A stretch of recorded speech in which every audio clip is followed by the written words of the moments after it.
আমার বাবারা, আজকের এই চট্টগ্রাম দেওয়ানহাটের মাহফিল প্রমাণ করে আমরা সত্যিকার অর্থে আল্লাহর হাবিবকে জানের চাইতে আরো বেশি ভালোবাসি।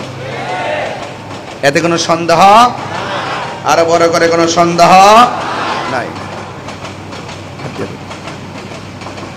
আমার ভাইয়েরা, আমার নবী এই রবিউল আউয়াল মাসে দুনিয়াতে এসেছেন, এতে কোনো সন্দেহ আছে?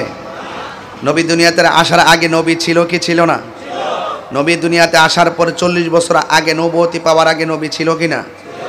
নবী দুনিয়া থেকে শরীয়তের পর্দার আড়াল হওয়ার পর পর্যন্ত নবী আছে কি না? এখনো নবী আছে কি না? হাসর মাঠে নবী থাকবে কি না?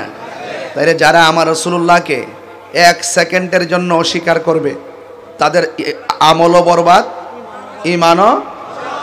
রাসূল করিম সাল্লাল্লাহু আলাইহি সাল্লামকে যারা নবী হিসাবে 40 বছর মানতে চায় না, তাদেরকে একটা প্রমাণ দিতে চাই। আল্লাহর হাবিব বলেন, আমি ওই পাথরটাকে এখনো চিনি, যেই পাথরটা আমাকে ছোটবেলায় আমি যখন রাস্তা দিয়ে যাই, সেই পাথরটা আমাকে সালাম দিয়েছেন। তো আপনারা যারা বলেন নবীজি দুনিয়াতে 40 বছর পর নবী হয়েছে, আপনি রাস্তা দিয়ে হাইটা যান, দেখবো আপনাকে সালাম দেয় কিনা। আমার নবী তুমি মানুষ হইয়া চিনতে পারো নাই, পাথর ঠিকই চিনতে পেরেছে। গাছ আমার নবীকে ঠিকই চিনতে পেরেছে। গাছ রাসূলুল্লাহকে দেখলে ঝুঁকে যেত। আমি সেই ঘরটা দেখে এসেছি। আমার মাকে নিয়ে আমি গিয়েছিলাম সেই ঘরের কাছে, যে ঘরে আল্লাহর হাবিব দুনিয়াতে তাশরিফ এনেছিলেন।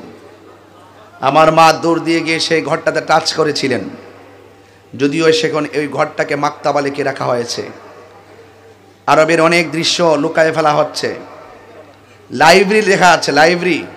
আসলে এটা লাইব্রেরি না, এটা আমার নবীর শুভ আগমনের ঘর।